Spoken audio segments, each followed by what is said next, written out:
Hello everyone, good morning. Soumi's ব্লগে জানাই তোমাদের অনেক অনেক অনেক ভালোবাসা। তো চলো, আজকে হচ্ছে সানডে, আর সানডে মানেই তো ফান ডে।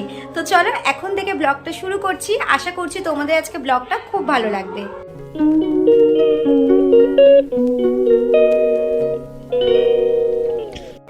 রবিবার মানে হচ্ছে ব্যস্ততম দিন জীবনে।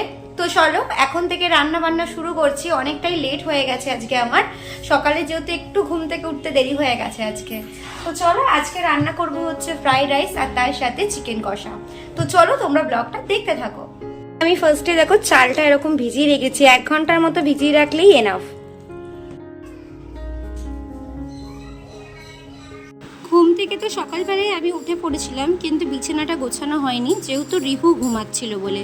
তো এখন রিহু ঘুম থেকে উঠে পড়েছে, এবার আমি বিছানাটা ফার্স্টে গুছিয়ে নেব। ওইদিকে কিছু প্রিপারেশন নিয়ে রেখেছে, ওখানে হতে থাকুক, ততক্ষণে আমি এখানে বিছানাটা গুছিয়ে নিই।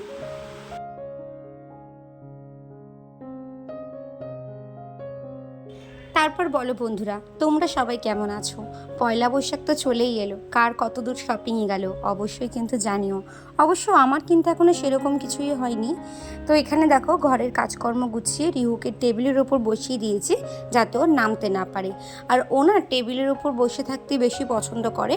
সবাই যদি মনে করে যে পড়ে যাবে, কিন্তু না, ও ছোটোবেলা থেকে টেবিলে বসে অভ্যস্ত।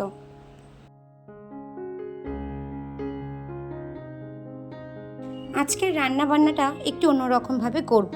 ভেবেছি চিকেন তো প্রায় অনেক লোকে একরকমভাবেই খায়, আমি একটু অন্য স্টাইলের করব। দেখো প্রত্যেকটা মানুষের রান্নার স্টাইল আলাদা, প্রত্যেকটা মানুষ একই রান্না করে কিন্তু বিভিন্ন রকমের করে। তো আমি আজকে যেভাবে চিকেন করব সেভাবেই তোমাদের কাছে শেয়ার করব।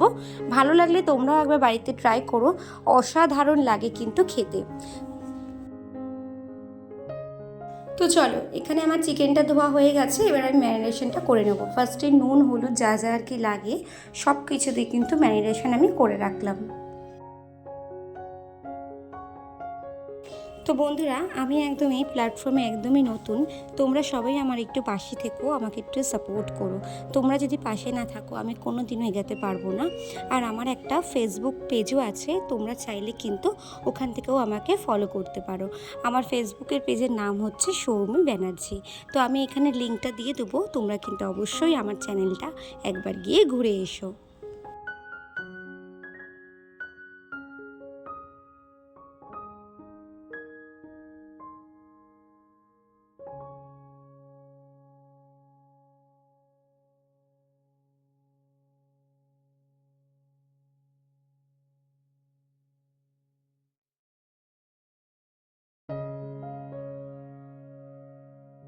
তো এখানে ফার্স্টে দেখো আমি আলুটা ভেজে তুলে নিলাম, তারপর তেলের মধ্যে দিলাম গোটা গরম মশলা, তেজপাতা আর একটু জিরে সম্বার।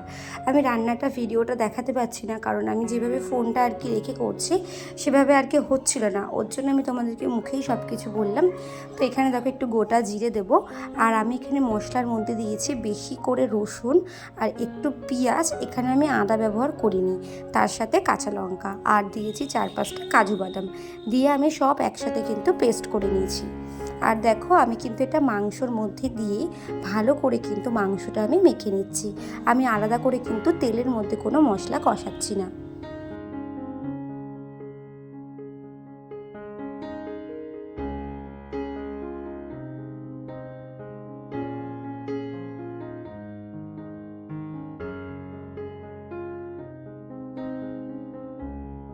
আধ ঘন্টার মতো কিন্তু কষাতে হবে। আমি একবারে আলুটা যেহেতু আধ কাঁচাই ভেজেছি, ওর জন্য আলুটা দিয়েও একেবারে কষাচ্ছি, যাতে নুন হলুদ মশলা সব আলুর মধ্যে ঢোকে। আর দেখো পাশেই সাইডে আমি 1 বাটির মতো দুধ তুলে রেখেছি। আর এখানে ভাতটাও বসিয়ে দিয়েছি, ভাতের মধ্যে আমি একটু কর্নও দিয়ে দিয়েছি। আমি কর্ন খেতে ভীষণ ভালোবাসি, তো আমি ফ্রাইড রাইসের মধ্যে কর্ন দিয়ে দিই, আমার ভীষণ ভালো লাগে। তো দেখতেই পাচ্ছ ভাতটা 100%-এর মধ্যে মিনিমাম 60%-এর মতো হয়ে এসছে। তো আমি একটু ভাতটা শক্ত শক্তই নামাবো, যাতে দমে রেখে ভাতটা কিন্তু আরও নরম হয়ে যায়। তো এখানে দেখো এবার আমি গরম দুধ 1 বাটি দিয়ে দিলাম। এখানে আমি কিন্তু কোনো জল ইউজ করিনি, আমি এখানে কিন্তু পুরোটাই দুধ ইউজ করেছি। নামানোর সময় আমি এখানে দেবো একটুখানি কসুরি মেথি, তার সাথে দেবো একটু ঘি, গাওয়া ঘি দিতে হবে। দারুণ লাগে খেতে, কিন্তু দেখতে পাচ্ছ কালারটা কিন্তু একটা অন্য রকম এসছে, মানে অন্য দিনের মাংসের থেকে আজকের কালারটা কিন্তু বেশি ভালো এসছে। আর এখানে দেখো রিহু কিন্তু ওর বাথটাবে স্নান করতে বসে পড়েছে। এখন এখানেই স্নান করবে, এটাতেই স্নান করতে বেশি পছন্দ করে। তো চলো বন্ধুরা, আজকের মতো ব্লগ এখানেই শেষ করলাম। ব্লগটা কেমন লাগলো অবশ্যই কিন্তু কমেন্টস করে জানিও। ভালো লাগলে ছোট্ট করে একটা লাইক কমেন্ট শেয়ার করে দিও। আর আমার ফেসবুক পেজ থেকে দেখে থাকলে পেজটাকে ফলো করে দিও। আজকের মতো টাটা।